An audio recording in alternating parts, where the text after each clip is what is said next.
जय श्री कृष्णा मित्रों।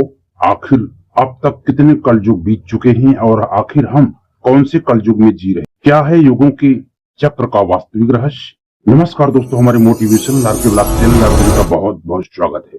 दोस्तों, आप लोग कमेंट में जय श्री कृष्ण अवश्य लिखें ताकि आपके पूरे घर परिवार के ऊपर भगवान श्री कृष्ण की कृपा सदैव बनी रहे। तो दोस्तों, चलिए हम बात करते हैं कुछ ज्ञान की। हमारे हिंदू धर्म के अनुसार युगों का बदलना युग पर आधारित होता है। हिंदू धर्म ग्रंथों में 4 युगों का वर्णन किया जाता है, जिसकी शुरुआत सतयुग से होती है। उसके बाद त्रेता युग, फिर द्वापर युग और फिर अंतिम युग यानी कलयुग होता है। जहाँ पर अभी हम रह रहे हैं, हर एक युग की समाप्ति पर एक नए युग का आरंभ होता है और कलयुग की समाप्ति होने पर युगों के चक्र में बदलाव हो जाता है। जिस तरह घड़ी में 12 बजने के बाद एक नए दिन की शुरुआत होती है, उसी तरह इन 4 युगों की अवधि समाप्त होने के बाद एक नए काल चक्र का आरंभ होता है। तो ऐसे में 90% हिंदू आज तक नहीं जानते कि वास्तव में हम जिस कलयुग में जी रहे हैं वह एकलौता कलयुग नहीं है। इससे पहले भी कई सारे कलयुग बीत चुके हैं और आने वाले समय में और भी नए कलयुग का जन्म होगा, जिसका विस्तार से वर्णन हमारे हिंदू धार्मिक ग्रंथों में आज भी मौजूद है।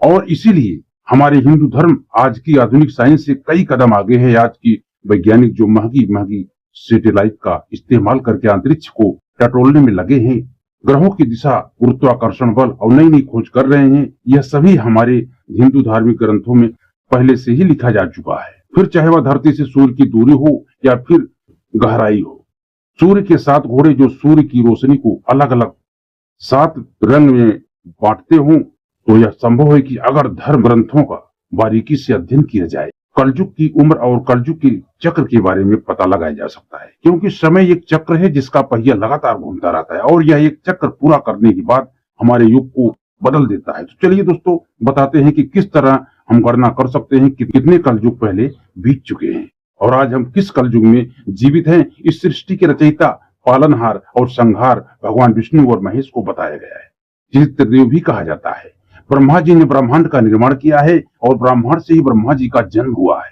लेकिन हमारी सृष्टि का नियम है कि जिसका जन्म हुआ है उसका अंत होना जरूरी है।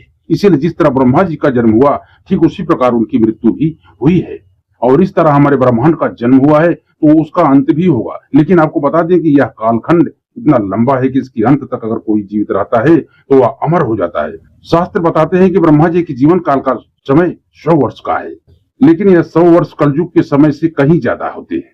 जिस तरह हमारे यहाँ 365 दिन का एक साल होता है, जो 2 भागों में बटा होता है, जिनमें से एक दिन होता है और एक रात होता है, ठीक उसी प्रकार ब्रह्मा जी के कल्प में 14 मनवंतर होते हैं। एक मनवंतर में 4 युग होते हैं और यही 4 युग सतयुग, त्रेता युग, द्वापर युग और कलयुग है।